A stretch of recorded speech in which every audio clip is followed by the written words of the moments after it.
Noong taglagas ng 1978, lumabas si Cheryl Bradshaw, isang tubong Arizona, sa sikat na palabas sa TV na The Dating Game na tumatakbo na mula pa noong dekada 60. Karaniwan, tampok sa palabas ang isang dalagang babae na kakausap sa tatlong binatang lalaki at pipili ng isa sa kanila na makakadate niya. Pinili ni Cheryl ang unang binata, ang litratistang si Rodney Alcala. Nang makilala ni Cheryl sa likod ng entablado, napagtanto niyang hindi pala prinsipe charming ang perpektong lalaki niya. Kaba at ilangan ang naramdaman niya kay Rodney kaya hindi na lang siya nakipag-date. Hindi alam ni Cheryl noon na ang kutob niya kay Rodney Alcala ay posibleng nagligtas sa buhay niya. Makalipas ang isang taon, naaresto at nahatulan siya sa serye ng karumal-dumal na pagpatay at nayon ay kilala bilang dating game killer. Pero sino nga ba si Rodney Alcala at ano ang nagtulak sa kanya para mamuhay sa isang malupit na buhay ng krimen? Sa dokumentaryong ito, susubukan nating sagutin ang mga tanong na ito at marami pang iba habang iniimbestigahan natin ang buhay at mga krimen ni Rodney Alcala, ang dating game killer.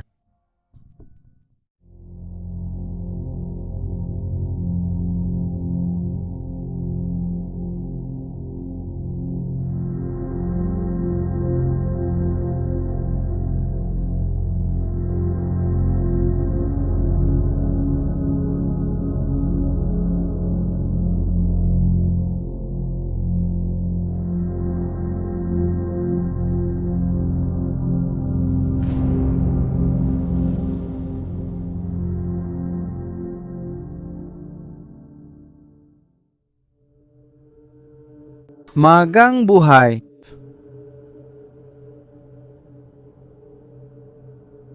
Hindi gaanong marami ang nalalaman tungkol sa maagang buhay ni Alcala. Karamihan sa mga serial killer na tinalakay dito ay may ilang dedikadong biograpo na nakatuklas ng napakaraming impormasyon tungkol sa kanilang pagkabata. Medyo malabo ang detalye ng maagang buhay ni Alcala. Ipinanganak si Rodrigo Jax Alcala Buquie noong Agosto 23, 1943 sa San Antonio, Texas. Pangalawang bunso siya sa apat na anak ni Raul Alcala Buquie at Ana Maria Gutierrez, parehong Mexican-American at nanirahan silang magkakapatid kasama ang magulang at lola sa ina. Nakatira ang pamilya sa middle class na kapitbahayan sa bahay na may 4 na kwarto at sariling silid si Alcala. Noong 1953, lumipat ang pamilya sa Mexico dahil nagkasakit ang lola ni Alcala at gusto ng kanyang mga magulang na doon niya tapusin ang mga araw kasama ang pamilya sa bahay na kinalakihan niya. Noong 1954, iniwan ni Raul ang pamilya. Noong parehong taon, lumipat si Alcala, 11 kasama ang ina at 2 kapatid sa Los Angeles. Nag-aral si Alcala sa ilang pribadong paaralan noong kabataan niya. Iniulat na siya ay likas na mahusay sa pag-aaral at sinuportahan ng pamilya sa pag-aaral. Bagaman hindi ganong kilala ang tungkol sa kanyang mga kaibigan noon panahong yon, sinasabing si Alcala ay medyo kilalang estudyante at batay sa kakaunting detalye na mayroon, hindi siya itinakwil ng kanyang mga kaklase at hindi rin siya kilala na nagpapakita ng kakaiba, antisocial o agresibong pag-uugali. Bilang binatilyo, sumali siya sa yearbook committee at track at cross-country teams.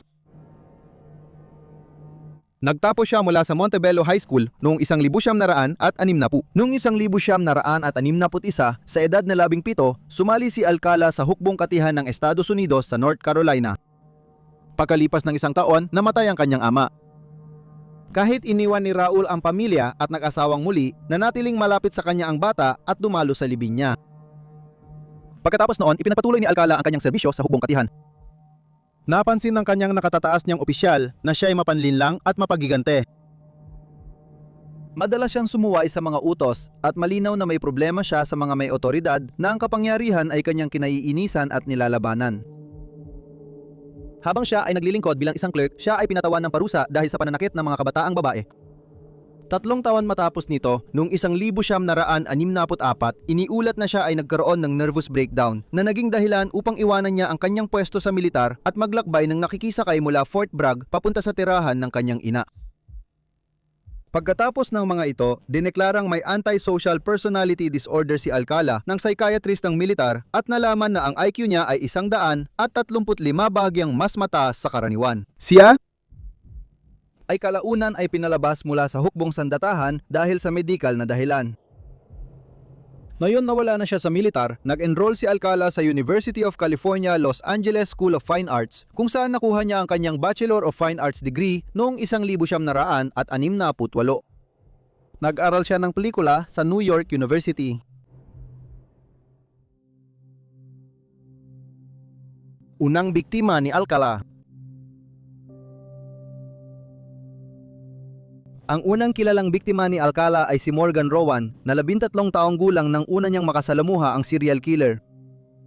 Sa loob ng mga dekada, pinaniniwalaan na unang umatake si Alcala nung taglagas ng 1968, ngunit matapos siyang mamatay noong 2021, isang 68 taong gulang na babae ang lumantad upang iulat ang kanyang karanasan kay retiradong LAPD Detective Steve Huddle, isa sa mga orihinal na investigador sa kaso ni Alcala. Nakumpirma at napatunayan na ng mga awtoridad ang karanasan ni Morgan. Sa edad na 13, napansin ni Morgan na mukha siyang mas bata ng ilang taon na mas kahawig ng isang 10 taong gulang na bata kaysa sa isang papasok na sa kabataan. Siya at ang kanyang medyo pasaway na kaibigan ay madalas pumunta sa Hollywood at doon, sa labas ng Hullabaloo Club, nakilala nila ang dalawang mas matatandang lalaki. Ilang sandali pagkatapos, ang kasama ni Morgan ay sumama sa isang grupo ng kanilang mga kaibigan. Iniwan ang 13 taong gulang na si Morgan na mag-isa kasama ang dalawang matatanda na ang isa sa kanila ay kilala na niya. Inilarawan niya ito bilang gwapo, may maliwanag na ngiti at makapal na kulot na buhok. Nakatayo siyang matatag at kumpiyansa, may maitim at matalim na mata, si Rod. Gusto ni Morgan ang atensyon ng 23 taong gulang na si Alcala at natutuwa siya kapag binibigyan siya nito ng pansin. Lalapit siya kay Alcala at kakamutin ito sa braso ng pabiro gamit ang kanyang mga kuko. Sa pagbalik tanaw niya, napansin niyang parang pambata ang ginawa niya. Noong una, tinanggap ni Alcala ang mga kapilyuhang dulot ng kanyang kabataan. Niyakap niya si Morgan at tinawanan lang. Gayunpaman, agad siyang naini sa paulit-ulit na pagsubok ni Morgan na kunin ang kanyang atensyon at sinabi niya, kung hindi mo ititigil yan, dadalin kita sa likod at re-rapin kita.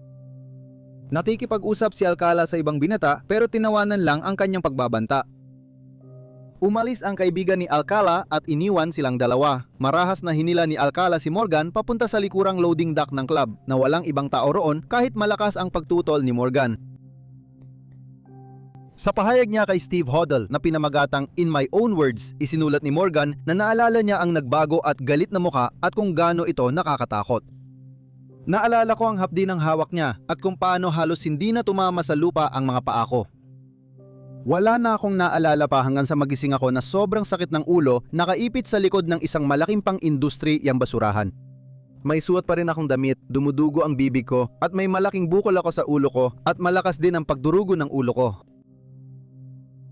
Sinigurado ni Morgan na nakalis na si Alcala bago siya pumasok sa club at ipinaliwanag sa may-ari ang nangyari. Tinulungan ng asawa ng may-ari ng club ang dalaga na maglinis at mag-ayos ng sarili at tinanong pa siya tungkol sa nangyari. Hindi sexual na inabuso si Morgan pero marahas siyang sinaktan. Ayaw niyang ipatawag ang pulis at hindi inamin sa magulang dahil takot siyang pagbawalan sa club. Pinanatag siya na habang buhay ng bawal si Alcala ron. Bihira lang makita ni Morgan si Alcala sa mga sumunod na taon. Kapag nandun si Alcala, iniiwasan niya ang lugar hanggang sa umalis ito. Mulay lang silang nagkita nang siya'y 16, 5 araw bago umalis ng California papuntang New York kasama ang pamilya. Ginugol niya ang mga huling araw niya sa California kasama ang mga kaibigan sa Sunset Strip nang biglang lumitaw si Alcala. Sinundan niya si Morgan sa gitna ng maraming tao sa isang club, humihingi ng paumanhin sa kanyang dating pag-uugali at naalala ni Morgan na sinabi nitong ayaw niyang umalis siya, naggalit sa kanya. Tinanggap niya ang paghingi ng tawad, umaasang lubayan na siya pero mapilit si Alcala. Kinagabihan, sinabi ng mga kaibigan ni Morgan na pupunta sila sa IHOP. Sumunod siya sa kanila papasok sa kotse at ang huling pumasok bilang driver ay si Alcala. Hindi gaanong nakisimpatya ang mga kaibigan ni Morgan sa kanyang pagkabalisa. Habang umaandar ang kotse sa trapiko, napagtanto niyang huli na para makababa. Naalala rin niyang laging tumitingin si Rod sa rearview mirror na may kakaibang ngiti, dahilan para makaramdam siya ng kilabot. Sa restaurant, nahirapan si Morgan kumain dahil sa lalaki sa harap niya na minsang nagdulot sa kanya ng matinding takot noong bata pa siya. Pumunta siya sa payphone para tumawag sa bahay pero hindi niya tinuloy dahil gusto niya pa ring makasama ang mga kaibigan kahit nandoon si Alcala. Imbes na ihatid pabalik sa strip, dinala ni Alcala ang lahat sa bahay niya at nangakong may marijuana. May kasiyahan ng nagaganap sa loob ng bahay. Una, umupo si Morgan sa labas pero napapayag ng kaibigan na pumasok. Habang naglalakad siya sa loob, hinihintay niya ang mga kaibigan para sabay silang umalis. Lumapit si Alcala kay Morgan, hinawakan ang kanyang braso at hinila siya papunta sa isang malapit na pintuan. Itinulak niya si Morgan sa kwartong may nakakabahalang bakal na harang kung saan muli siyang nakaranas ng marahas na pananakit. Naalala ko ang kanyang galit na mukha, mainit na hininga at naglalagablab na mga mata na punong-puno ng galit at kasamaan. Lahat ay naging bahagi ng aking mga bangungot habang buhay. Isang habang buhay na noon ay sigurado akong hindi ko na mararanasan. Nang higpitan ni Alcala ang hawak sa leeg ni Morgan, napansin ng mga kaibigan niya sa labas ng pinto ang pagkawala niya. And suspected that she hadn't gone willingly. Itinuro ng ilang bisita ang direksyon ng kwarto ni Alcala at nagsimulang sumigaw at malakas na kumatok ang grupo. Hindi pinansin ni Alcala na 26 na taong gulang ang mga ito hanggang sa tumigil ang pagkatok sa pinto. Nawawalan na ng pag-asa si Morgan nang may nabasag na salamin malapit sa kanya. Binasag ng mga kaibigan niya ang bintana ng kwarto. Tumayo si Alcala at binuksan ang kandado ng pinto ng kwarto niya. Nakatayo siyang hubad mula baywang pababa, duguan ng damit at inutusan ng mga kabataan na kunin si Morgan. Tumakas siya at 2 kaibigan sa bahay at nagtago sa eskinita dahil takot silang masundan. Isinuot niya ang damit na bigay ng kaibigan habang sinusubukang kalasin ng isa pa ang buhol ng scarf sa kanyang mga kamay.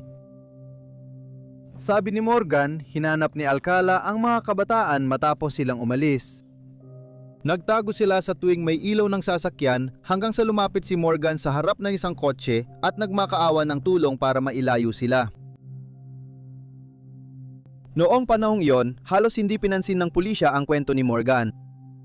Wala pang rape kits noong 1968 at karamihan sa mga otoridad noon ay tinuturing na kasalanan ng mga biktima ang nangyari sa kanila. Bata pa si Morgan noon pero di tinawagan ng otoridad ang magulang niya. Pinili niyang huwag magsampa ng kaso dahil alam niyang tinitingnan siya bilang isang batang hippie noong panahon ng malayang pag-ibig at malinaw na wala namang opisyal na nagmalasakit. Napagdesisyonan niya ito dahil sinabi ng pulis na walang krimen dahil kusang loob siyang pumasok sa bahay ni Alcala. Hindi rin siya tinanong ng pulisya tungkol sa pangalan at detalye ng nanggahasa sa kanya.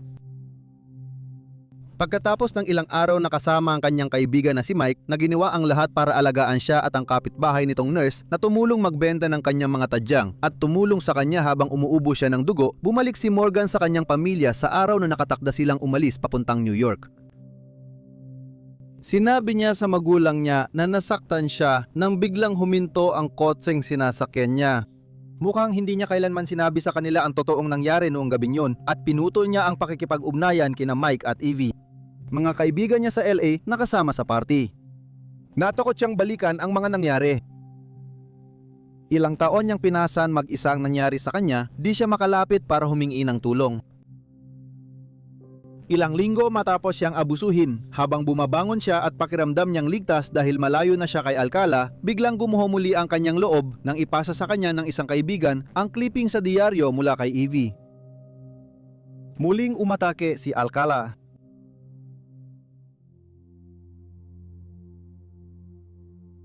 Tali Shapiro.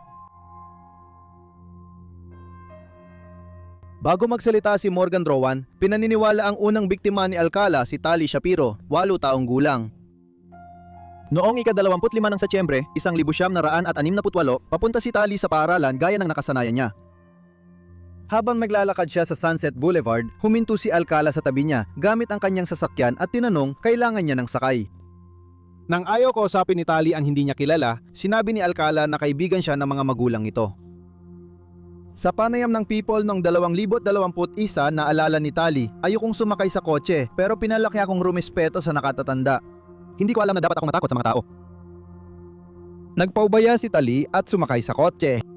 Sa kabutihang palad para sa 8 taong gulang, may isang nag-aalalang nagberaan na nakakita sa pangyayari at inisip na kahina-hinala ito kaya't nagpasya siyang ipagbigay alam sa pulis. Nagpasya silang sundan ng kotse para mabantayan ang sitwasyon. Dinala ni Alcala si Tali sa bahay niya at dumating agad ang pulis dahil nag-alala ang isang dumaan. Si dating opisyal Chris Camacho ng Alapidi ang tumanggap ng tawag. Nagpatuto siyang hindi agad binuksan ni Alcala ang pinto, binuksan lang ang bintana at sinabing naliligo siya ng bantaang sisirain ni Chris ang pinto. Binalewala ito ni Chris at sinipa pa rin ang pinto hanggang bumigay ito. Naalala niya kalaunan na ang nakita niya noong araw na yon ay hinding-hindi niya malilimutan. Naglingkod siya sa Vietnam pero ang mismong sandaling nakita niya sa sahig ang 8 taong gulang na si Tali na halos mamatay na ang habang buhay na babagabag sa kanya. Habang nagmamaneho ako sa Sunset papuntang West Hollywood, nakatanggap ako ng tawag na puntahan ng isang lalaki kaugnay ng posibleng pagdukot. Sinundan ko siya papunta sa lugar. Noong oras na yon, naisip ko, sige, mas mabuti sigurong tumawag ako ng backup. Kaya pumunta ako at tumawag ng backup. Pumunta ako sa harap ng pinto at nagsimulang kumatok. Naririnig ko. May isang taong tumatakbo-takbo. Nakita ko itong lalaki sa kabila, walang damit. Hindi man lang tumutulo ang tubig sa katawan, walang tuwalya. At sabi ko, sige, kailangan mong buksan ang pinto ngayon din. Kailangan kong pumasok. At sabi niya, sandali, isuot ko lang ang pantalon ko. At sabi ko, sige, may 3 segundo ka. Siguro naghintay ako ng 5 segundo at sinipa ko ang pinto. Sa kanan ay may dining room, sa kaliwa ay may living room, at diretso ay kusina at naroon itong patang babae. Dugo sa lahat ng dako, mga damit, sapatos, at isang bestida na nakatapon sa isang tabi mayroong mga barya sa sahig at may bakal na baras sa leeg niya na siguro mga 2 libra ang bigat. Tiningnan ko siya. Akala ko patay na siya, hindi siya humihinga. Dumating ang ibang pulis, hinahanap ang suspect. Bumalik ako para tingnan si Telly. Hindi ko talaga kayang iwanan siya doon.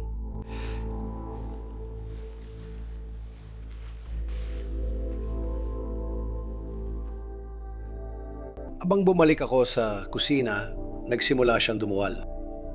Telly. Doon nagsimula ang pagmamadali. Pero akala ng pulis sa likod na pinto na humihingi ako ng tulong nung sumigaw ako. Tumakbo siya sa unahan para tulungan ako. Kalaunan, nalaman naming tumakas ang suspect sa likod na pinto. Si Tali ay may bakal na pamalo sa leeg habang nakahandusay sa sariling dugo.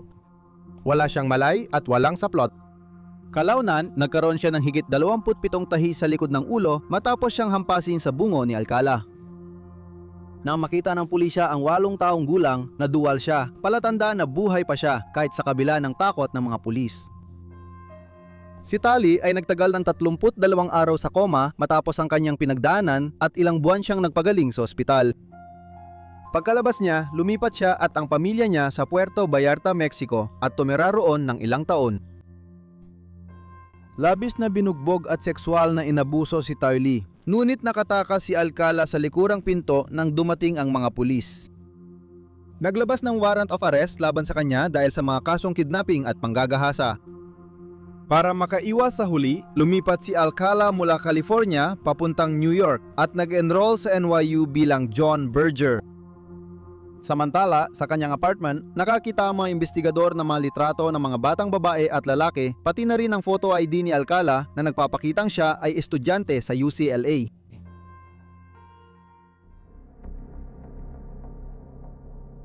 Ang panandaliang pananatili ni Alcala sa New York noong 1971 taon matapos ang mga pag-atake kina Tali Shapiro at Morgan Rowan, matagumpay pa ring namumuhay si Alcala sa New York, na hindi alam ng mga investigador kung nasaan siya. Noong taon na yon, naging tagapayo siya sa New Hampshire Arts Camp para sa mga bata. Matapos tumakas, isinama ng FBI si Alcala sa listahan ng 10 pinakatinutugis na pugante. Sabi ng investigador na si Steve Hodel, sinabi ng pulisya sa FBI na posibleng umatake ulit siya at kailangang pigilan bago mangyari. Pumunta ang mga investigador ng pulisya upang kausapin ang mga guru niya sa UCLA at kumalat ang mga tsismis na tumakas si Alcala papuntang Canada, Mexico at maging sa Europa, ngunit hindi sila nakahanap ng anumang lead. Sabi ng professor niya, hindi siya makapananakit kahit langaw. Sabi ni Hodel, naniniwala talaga siya, pati maraming tao ang naniwala. Sa New York, lalong lumala ang mga krimen ni Alcala. Hindi na nakakatakas ang kanyang biktima. Sa wakas, naisagawa na niya ang una niyang pagpatay. Noong Hulyo 12, 1971 natagpuang patay sa kanyang apartment sa Manhattan si Cornelia Michael Creeley, 23 anyos na flight attendant ng Transworld Airlines. Bago siya namatay, sexual na inabuso siya bago sinakal gamit ang sarili niyang nylon na medyas. Naniniwala ang mga investigador. Nagkakilala na Cornelia at Alcala nang lumipat si Cornelia sa bagong apartment kung saan maaring tinanggap niya ang tulong ni Alcala sa pagbubuhat ng mga muebles. Ang kanyang pagpatay ay hindi nalutas hanggang 2011. Noong Agosto ng 1971, isang pagkakataon sa wakas ang dumating para sa mga investigador. 2 babaeng tumutuloy sa New Hampshire Arts Camp kung saan nagtatrabaho si Alcala ang nagpunta para maghulog ng ilang liham. Habang paalis sila sa post office, umulan ng malakas kaya naghintay muna sila hanggang tumila. Habang naghihintay, tiningnan nila ang bulletin board na may listahan ng pinakahinahanap ng FBI. Nagulat sila nang makita nilang hinahanap ng pulisya ang isang lalaking nagngangalang Rodney Alcala na ang litrato ay kahawig ng kanilang camp counselor na si Ginoong Berger. Nag-alala at nagulat sila nang malamang hinahanap siya dahil sa pananakit ng bata. Tiyak na hindi isang marahas na kriminal na kayang gumawa ng ganong karimari-marim na mga gawain ang counselor na natutunan na nilang magustuhan. Nag-aalala ang mga babae sa kanilang nakita. Pagbalik sa kampo, sinabi nila sa dean ang tungkol sa poster at pagkakahawig ni Rodney Alcala kay John Berger. Nabahala ang dean sa narinig kaya tiningnan niya ang poster at ipinaalam ito sa mga awtoridad. Kinabukasan, dumating ang FBI para kausapin si John Berger at natuklasan nilang tugma ang kanyang mga fingerprints sa kay Alcala. Na-extradite pabalik sa California si Alcala nung buwan ding yon at handa ng kapanayamin siya ni Detective Steve Hodel. Naalala ni Steve na tinanong ko siya tungkol sa insidente kay Tali Shapiro at sinabi niya gusto na niyang kalimutan yon. Sabi niya, ayokong pag-usapan ang ginawa ni Rod Alcala na parang ibang tao siya. Bagamat gustong kasuhan ng mga investigador si Alcala, alam nilang nasa ibang bansa si Tali, ang pangunahing saksi. Ayaw ng kanyang mga magulang na tumistigo siya sa paglilitis.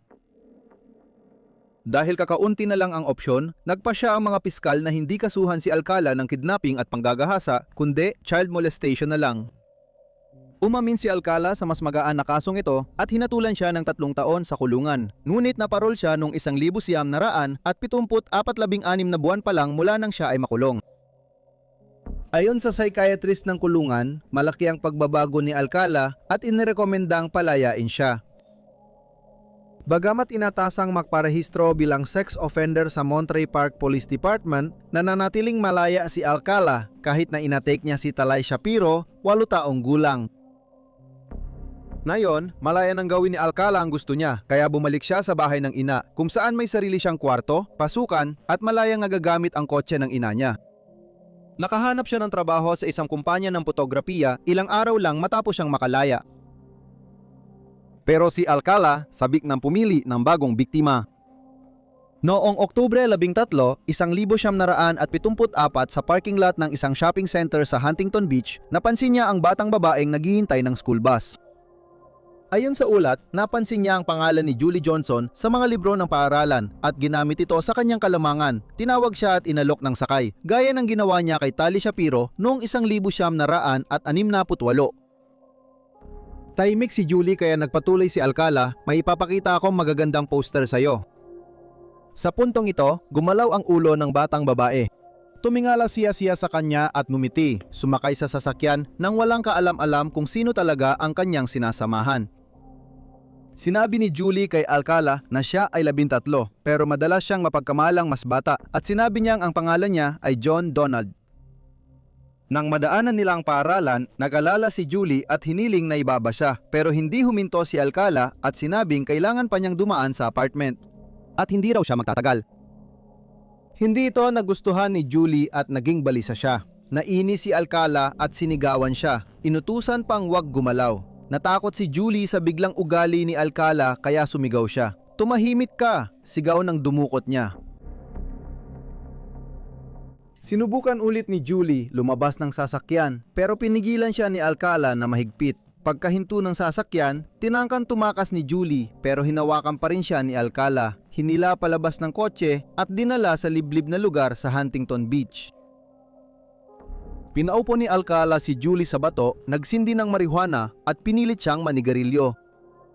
Pumayag siya dahil natakot siya sa maaring gawin ni Alcala kung tumanggi siya. Pagkabigay niya pabalik kay Alcala, sinadya niyang ihulog ito para kapag yumuko ang kanyang dumukot upang pulutin ito, magagamit niya ang pagkakataon para tumakas. Pero sobrang laki at bilis ni Alcala. Nahuli niya agad si Julie, hinila palapit at hinalikan siya sa nakakabahalang paraan. Sa kabutihang palad para kay Julie, nailigtas siya mula sa karagdagang pananakit ng isang park ranger na nakakita sa kanila at inakalang sila ay mga pasaway. Naamoy niya ang marijuana at nagulat si Alcala nang tanungin kung ano ginagawa nila. Nagsinungaling si Alcala na nagpapahinga lang sila pero sinabi ni Julie na pinilit siyang pumunta sa tabing dagat at gusto na niyang umuwi.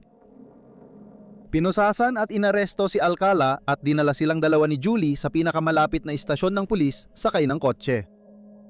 Ikinuwento ni Julie ang kanyang karanasan habang pilit namang sinasabi ni Alcala na siya na 31 taong gulang ay kaibigan lang daw ng 13 taong gulang na si Julie at ang marijuana raw ay pag-aari nito.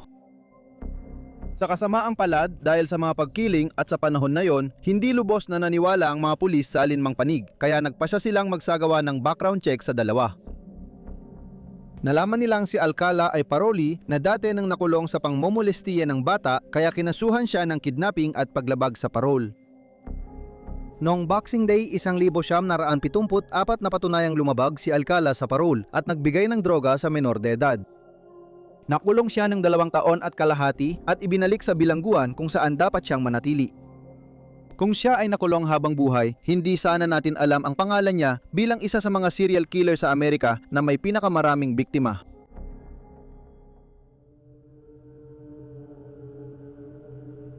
Noong Hunyo ng Noong 1977 si Alcala ay muling humarap para sa parol at tulad ng dati, idineklara siyang maayos na para palayain at muling isama sa lipunan. Kailangan lang niyang mag-report lingguhan sa parole officer niya. Tulad noong 1974 mabilis na nakahanap muli ng trabaho si Alcala sa pagkakataong ito bilang typesetter para sa LA Times. Kapansin-pansin, rehistradong sex offender pa rin siya. Mukhang walang sinuman ang nag-check ng kanyang background bago siya kunin sa trabaho. Ayon kay Steve Hodel, ang kasiyahan ni Alcala ay maghanap, manghuli, magpahirap at manakit ng biktima. Isa siyang ubod ng sadista. Natutunan niya sa kulungan, hindi ko hahayaang mabuhay ang aking mga biktima. Parang hindi lang amo ang walang pakialam sa kriminal na nakaraan ni Alcala. Pagkalaya niya sa kulungan, pinayagan siyang pumunta sa New York City kahit kilala siyang paulit-ulit nagkasala at posibleng tumakas. Naniniwala ang mga investigador ng NYPD na si Alcala ang may kagagawan sa pagkamatay ni Ellen Jane Hoover, isang 23 taong gulang na ang mga labi ay natagpuan sa North Tarrytown. Nagtapos si Ellen sa Beaver College, Pennsylvania na nag-major sa biology at minor sa musika. Noong tag-init ng 1977, naninirahan siya sa Manhattan. Noong Hulyo 13, nakita siyang nakikipag-usap sa isang matangkad at payat na lalaking nakapusod sa labas ng apartment nila. Sinabi niya sa nobyo niya na siyang nakakita sa dalawa na litratista ang lalaki. Makikipagkita sana si Ellen sa litratista 2 araw matapos iyon. Kinabukasan, nag-alala ang kanyang mga magulang at tumawag sa awtoridad nang hindi siya makontak. Dumating ang NYPD sa apartment ni Ellen pero walang nakita kahit anong bakas ng 23 taong gulang na si Ellen.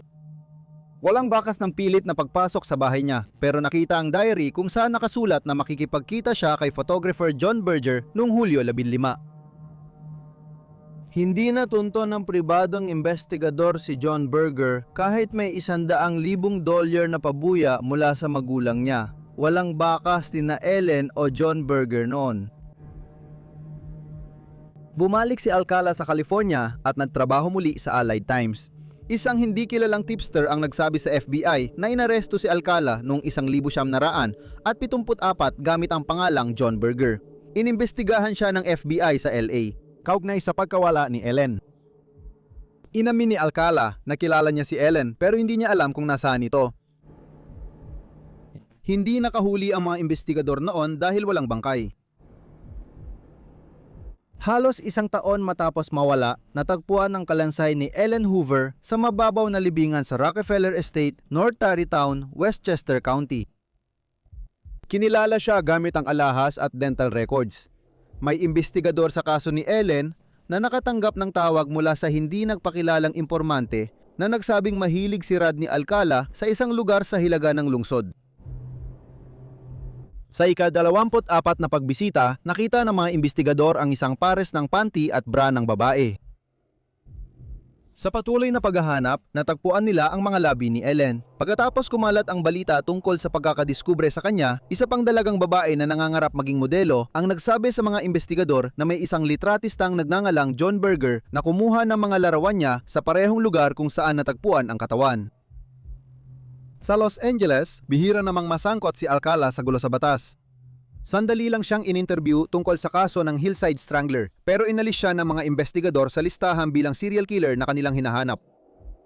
Gayunpaman, naaresto siya at binigyan ng maikling sentensya dahil sa pagkakaroon ng marijuana. Sideline ni Alcala ang pagiging photographer habang empleyado siya sa LA Times. Napaniwala niya ang 12-dosenang kabataang lalaki at babae na professional siya at kinukunan niya sila ng litrato para sa umano'y portfolio niya. Naalala ng katrabaho ang mga beses na ipinakita ni Alcala ang kanyang gawa sa iba. Sinabi niya, akala ko kakaiba yon pero bata pa ako noon, wala akong alam. Nang tanungin ko kung bakit niya kinunan ng litrato, sinabi niyang ang mga nanay daw ng mga bata ang nag-request sa kanya. Naalala ko na hubot-hubad ang mga babae. Isa pang babaeng nag-post para kay Alcala ang nagsabing professional siya, kaya inisip kong nagmomodelo lang ako para sa kanya. Sinabi niya na ang portfolio niya ay maraming larawan ng teenage na lalaking walang saplot. Ayon sa ulat, karamihan ng larawan sa portfolio niya na narecover ay hayagang sexual at marami pa ring hindi nakikilalang tao sa mga iyon. Nag-alala ang mga investigador na ilan sa mga individual ay nabiktima ni Alcala. Noong ika-9 na Nobyembre, 1977, kinitil ni Alcala ang buhay ng kanyang susunod na biktima, si Jill Terry Barcombe, isang 18 taong gulang na babae mula Oneida, New York na nangangarap maging nurse. Lumaya siya sa bahay nila noong Oktubre ng taong yon at ipinaalam sa kanyang pamilya ang kanyang desisyon sa pamamagitan ng isang tawag sa telepono makalipas ang 1 linggo. Sinabi niyang kasama niya ang mga kaibigan niya sa California at gustong-gusto niya doon kaya nagdesisyong manatili kahit bumalik na sa New York ang mga kaibigan niya. Nakita ang bangkay ni Jill noong Nobyembre, 11 araw matapos siyang huling makita. Natagpuan ang kanyang labi sa Mulholland Drive, ilang hakbang mula sa simula ng grabang kalsadang napapalibutan ng damo at puno. Nabali ang leeg ni Jill, tinanggal ang paloob at tinaas ang sweatshirt niya. Ang pagkakapusyon niya ay nagpapakitang gusto siyang ipahiya ng kriminal kahit patay na siya. May malaking batong may dugong mansa na nakita malapit at isang laylayan ng kanyang pantalon ang nakapulupot sa leeg niya. Karamihan sa mga sugat ni Jill ay tinamo niya habang buhay pa siya. Siya ay sinakal gamit ang mga kamay, pagkatapos ay gamit ang tali bago siya binugbog gamit ang bato. Ang blunt force trauma at pagsakal ang sanhi ng kanyang pagkamatay at siya ay sexual na inabuso at sinodomisa. May 3 kagat sa kanyang kanang suso. Hindi nagtagal na nanatiling hindi nakikilala si Jill dahil mayroon siyang record bilang menor de edad, ibig sabihin ay nakafile ang kanyang mga fingerprint. pagkakakilala sa kanya, ipinaalam sa pamilya, iniuwi ang kanyang labi at nabigyan ng maayos na libing. Inisip ng mga investigador na posibleng biktima ng Hillside Strangler ang 18 taong gulang dahil naging biktima rin ng serial killer noong 1977 ang kaibigan ni Jill na si Judith Miller. Pero nang madiskubre noong 1978 ang mga lalaking nasa likod ng Hillside Strangler killings, napagtanto nilang nagkamali sila. Muling umatake agad si Alcala. Noong Disyembre 16, 1977 natagpuang patay ang 27 anyos na nurse na si Georgia Marie Wickstead sa kanyang apartment sa Malibu. Huling nakita si Georgia Marie Wickstead nang ihatid siya ng katrabaho mula sa bar. Nang hindi siya pumasok kinabukasan, nag-alala agad ang mga kasamahan niya. Dumating agad ang pulis sa apartment ni Georgia at nalaman nilang may pumasok ng sapilitan. Nakita ang katawan niya sa sahig ng kwarto at inayos din ang posisyon niya tulad ni Jill. Sinakal siya gamit ang kanyang pampitis, sexual na inabuso at inatake ng martilyo gaya ng nauna. Mas nakakatakot dahil nasira rin ang ari ni Georgia. Ang ebidensyang DNA kasama ng isang bakas ng kamay ang kalaunay tumulong para mapatunayang si Alcala ang pumatay. 1978 hanggang 1979. Noong 1978, lumabas si Alcala sa isang sikat na palabas sa TV na tinatawag na The Dating Game na nagsimula noong dekada 60. Mukhang hindi ginawa ang tamang background check dahil hindi dapat nakasali si Alcala sa palabas dahil sa kanyang kriminal na record at pagiging rehistradong sex offender. Ang palabas na ito rin ang pinagmulan ng palayaw ni Alcala.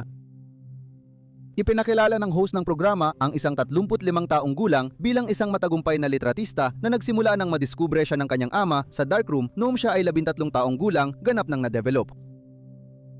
Sa pagitan ng eksena, makikita mo siyang nag-skydiving o nagmomotorsiklo. Isa sa mga binata sa palabas, si Jed Mills, ay tinawag si Alcala na nakakatakot at nakakainis. Talagang hindi kaaya-aya at bastos at parang nangihibabaw na para bang tinatakot niya ang iba. Gaya ng nabanggit sa simula, ang bachelorette sa episode na ito ay si Cheryl Bradshaw, isang guro mula Arizona. Pinili niya si Alcala na makadate, ngunit hindi niya ito sinamahan sa premyadong biyahe na sanay unang date nila. Nang makita ni Cheryl si Alcala sa backstage, natakot at kinilabutan siya.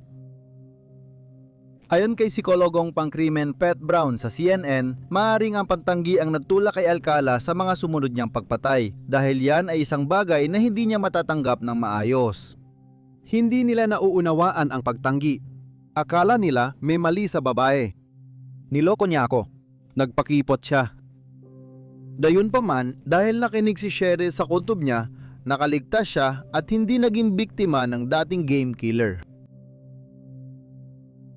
Noong Hunyo 24, 1978, si Charlotte Lee Suglam, 31 taong gulang mula Santa Monica, ang naging susunod na biktima ni Alcala.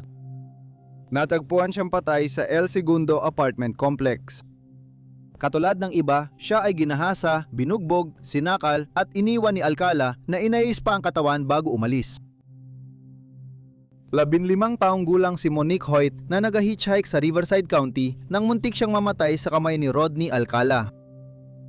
Noong ika-14 ng Pebrero, 1979, sinundo ni Alcala ang dalagita at dinala siya sa kanyang bahay kung saan pumayag siyang makipagtalik kay Alcala. Tandaan, kahit pumayag si Monique, menor de edad siya noon at si Alcala ay 36 na taong gulang na lalaki. Nagpunta sila sa bulubunduking lugar sa Banning, California at kinunan ni Alcala ng litrato si Monique na naka-underwear. Pati na rin ang mga litrato nila habang gumagawa ng mga gawaing sexual. Nagbago ang lahat ng Itali, takpan ng bibig, bugbugin, sexual na abusuhin at sodomiyahin ni Alcala si Monique bago siya hatawin sa ulo ng bato. Tinangkang kunin ni Monique ang tiwala ng umatake sa pagiging magalang at palakaibigan at laking gulat niya nang gumana ito. Pumayag si Alcala na ihatid pabalik sa Riverside. Nakataka siya nang magbanyo si Alcala sa gasolinahan. Kahit nagsampa siya ng ulat sa pulis, ang ina ni Alcala ang nagpiyansa para dito. Noong ika-13 ng Hunyo, 1979, muling umatake si Alcala nang salakayin at patayin niya si Jill Marie Parento, 21 taong gulang na computer key punch operator na nakatira sa Burbank, California. Umalis ng maaga si Jill sa trabaho para manood ng baseball pero hindi siya pumasok kinabukasan. Ipinagbigay alam ng kanyang mga nag-aalalang katrabaho sa pulisya ang kanyang pagkawala. Dali-daling pumunta ang mga pulis sa kanyang apartment at natuklasang pinasok din ito tulad ng kay George. Natagpuan si Jill na patay sa loob ng kanyang banyo, nakapwesto sa sahig. Katulad ng iba, siya ay binugbog, sinakal at sexual na inabuso. Parehong naiwan ni Alcala ang kanyang DNA sa krimen kina Charlotte at Jill na naging ebidensya sa pagkakapatay niya sa kanila. Nagpatoto ang kaibigan ni Jill na ilang beses na nilang nakilala si Alcala sa isang club. Si Robin Christine Samso, 12 anyos mula Huntington Beach, ang huling kilalang biktima ni Alcala. Nawala si Robin noong Hunyo 20, 1979 pagkatapos umalis ng bahay para magbisikleta papuntang ballet class. Natagpuan ang kanyang labi matapos ang 12 araw sa paanan ng bundok ng Los Angeles malapit sa Santa Anita Canyon Road. Hindi siya sinakal, sinaksak siya. Binugbog at ginahasa rin siya gaya ng ibang biktima ni Alcala. Ayon sa mga kaibigan niyang nagsabi sa pulis, may lalaking di nila kilala ang lumapit sa kanila sa tabing dagat at nagtanong kung pwede silang kunan ng litrato. Makalipas lang ng kaunti, inilabas ng mga investigador ang composite image ng lalaki na kinilala ng kanyang parole officer bilang si Alcala.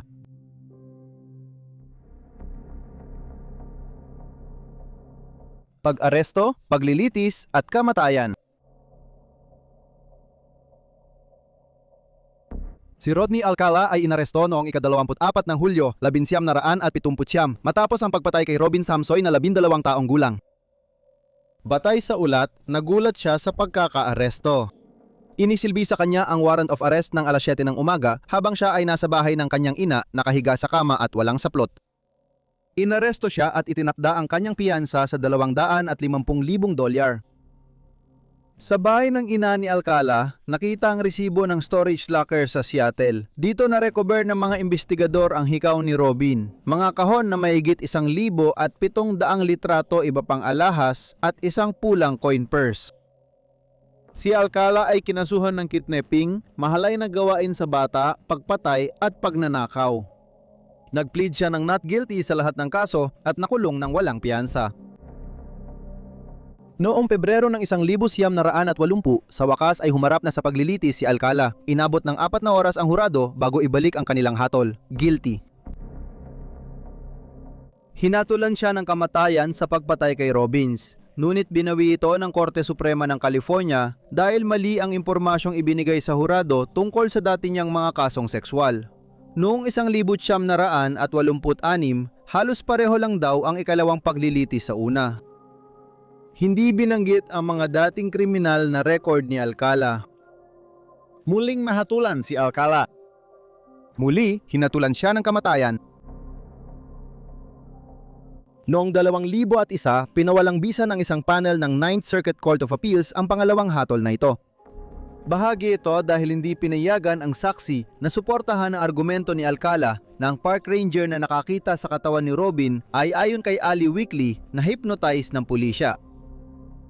Sa malas para kay Alcala, habang naghanda ang taga-usig para sa ikatlong paglilitis, lumitaw ang bagong ebidensya gamit ang makabagong mga teknik sa forensic.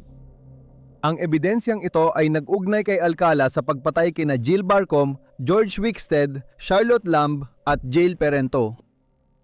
Nakita rin ang mga hikaw ni Jill Parento sa storage locker na pinagtaguan ni Alcala ng mga alahas ni Robin. Dahil sa mga bagong koneksyon, nagawa ng prosekusyon na kasuhan si Alcala sa pagpatay sa iba pa niyang biktima pati kay Robin. Nagpasya ang Korte Suprema pabor sa prosekusyon noong 2006 kahit na sinubukan ng depensa ni Alcala na labanan ito na binanggit na kung ikaw ay isang hurado at narinig mo ang isang kaso ng pagpatay, maaaring magkaroon ka ng makatwirang pagdududa. Mahirap sabihing may makatwirang pagdududa sa 5, lalo na kung 4 ay hindi binatay sa salaysay ng mga testigong nakakita kundi pinatunayan ng pagtutugma ng DNA. Samantala, si Alcala na nakakulong pa rin ay naglabas ng sariling aklat na pinamagatang You the Jury. Sa nobela, iginiit niya ang kanyang pagiging inosente at sinubukang ilipat ang sisi sa isa pang pinaghihinalaan. Nagsampa siya ng 2 kaso laban sa sistemang penal ng California, isa dahil sa pagdulas at nadapa siya at isa pa dahil tinanggihan siyang bigyan ng low-fat na dieta. Noong 2010 nilitis si Alcala dahil sa pagpatay kina Robin, Jill, Georgia, Charlotte at Jill. Kahit may mabibigat na kaso, nakakagulat na si Alcala ang naging sariling abogado at tumestigo pa para sa sarili niyang depensa. Ayon sa ulat, kinausap niya ang sarili niya bilang abogado gamit ang mas malalim na boses habang sumasagot naman siya gamit ang normal niyang boses at ipinakita pa sa mga hurado ang isang video clip ng kanyang paglabas sa The Dating Game noong 1978. Sinabi niyang pag-aari niya ang mga hikaw na nakita sa storage locker na nirentahan niya, hindi ng mga biktima. Ayon kay Alcala, hindi niya maalala ang pagpatay sa mga biktima.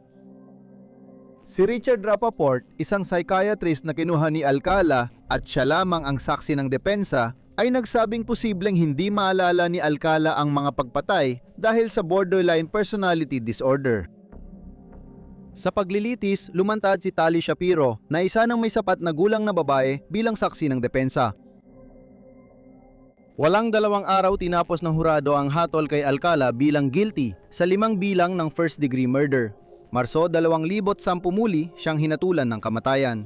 Enero 2011, inakusahan siya ng grand jury sa Manhattan sa pagpatay kina Cornelia Crilley at Ellen Hoover. Noong sumunod na taon, una siyang nag-plea ng not guilty pero agad ding umamin pagkatapos. Noong 2013, nadagdagan pa ng 25 taon ang kanyang sentensya dahil sa mga krimeng ito. Si Rodney Alcala ay namatay noong Hulyo 24, 2021 sa Corcoran, California. 77 taong gulang siya at namatay sa natural na dahilan.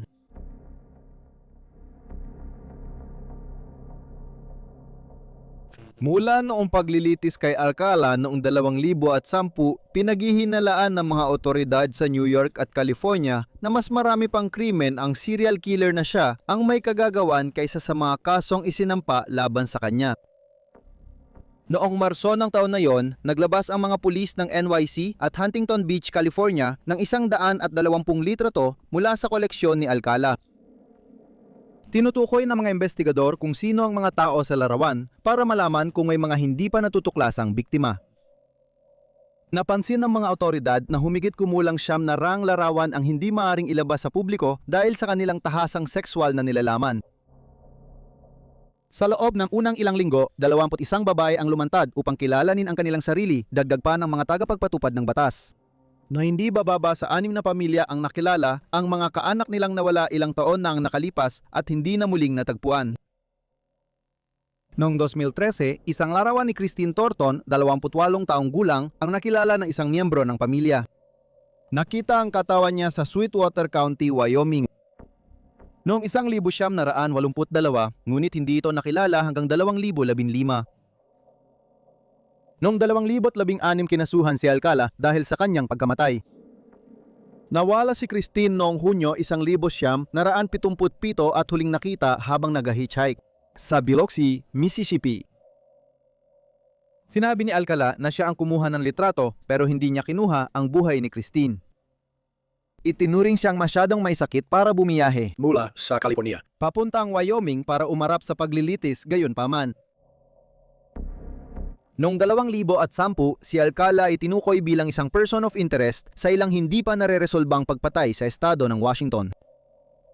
Naniniwala ang mga investigador sa Seattle na posibleng sangkot siya sa pagkamatay ng isang dalaga at 2 dalagita.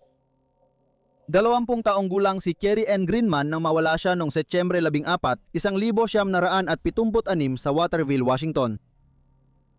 Kakapalaya lang niya mula sa Douglas County Jail at hindi siya naiulat na nawawala hanggang 2004.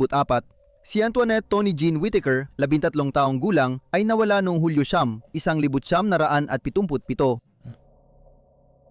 Natagpuan ang kanyang bangkay matapos ang isang linggo sa Lake City, Seattle. Suot pa rin ang kanyang damit ngunit nakapose. Wala ring ebidensya ng sexual na pag-atake at siya ay pinagsasaksak hanggang mamatay. Pagkatapos, noong ika-17 ng Pebrero, 1978, natagpuan ang bangkay ng 17 taong gulang na si Joyce Francine Gaunt sa Stude Park, Seattle. Wala siyang saplot at ang kanyang bungo ay durog. Siya ay binugbog, sinakal at ginahasa. May developmental disability si Joyce at nakatira sa group home nang siya ay mawala. Umalis siya sa bahay isang araw bago siya matagpuan para makipagkita sa hindi pa kilalang lalaki sa Seward Park. Noong Marso 2011, sinabi ng mga otoridad sa Marin County, California na tiwala silang si Alcala ang pumatay kay Pamela Jean Lamson, 19 na taong gulang na nawala matapos pumunta sa Fisherman's Wharf para makipagkita sa isang litratista. Napatay si Pamela noong ika-9 ng Oktubre, 1977 at natagpuan ng kanyang katawan sa Marin County malapit sa isang hiking trail. Hubad siya at malupit na binugbog. Kahit walang DNA o fingerprint, kumbinsido pa rin ang mga investigador na si Alcala ang may sala kahit hindi nila siya mapanagot. Napansin nilang sapat ang ebidensya para makumbinsi sila sa kanyang kasalanan. Si Rodney Alcala ay isa sa pinakamalupit na mamamatay tao sa Amerika. Mukhang hindi na natin malalaman kung ilang babae at bata ang nasaktan niya. Maring may 12 ng mga biktima pa na hindi pa nakikilala at walang alam na koneksyon sa pagitan nila at ng lalaking pumatay sa kanila. Posible ring may ibang biktima ng sexual na pag-atake tulad ni Morgan Rowan na mas piniling magpatuloy sa buhay kaysa maghanap ng hustisya sa sistemang tila laban sa kanila. May haka-hakang si Alcala ay responsabel sa hanggang 130 pag-atake at pagpatay. At dahil sa kalupitan niya, hindi rin ito malabong bilang. Na-diagnose siyang may antisocial personality disorder sa edad na 20, ngunit malamang matagal na siyang gumagawa ng krimen at nakasakit ng ibang batang babae at kababaihan bago pa ang mga pag-atake kina Morgan Rowan at Tali Shapiro noong 1968. Ayon sa prosekusyon, nilalaro ni Alcala ang mga biktima bago patayin at madalas silang sakalin hanggang mawala ng malay.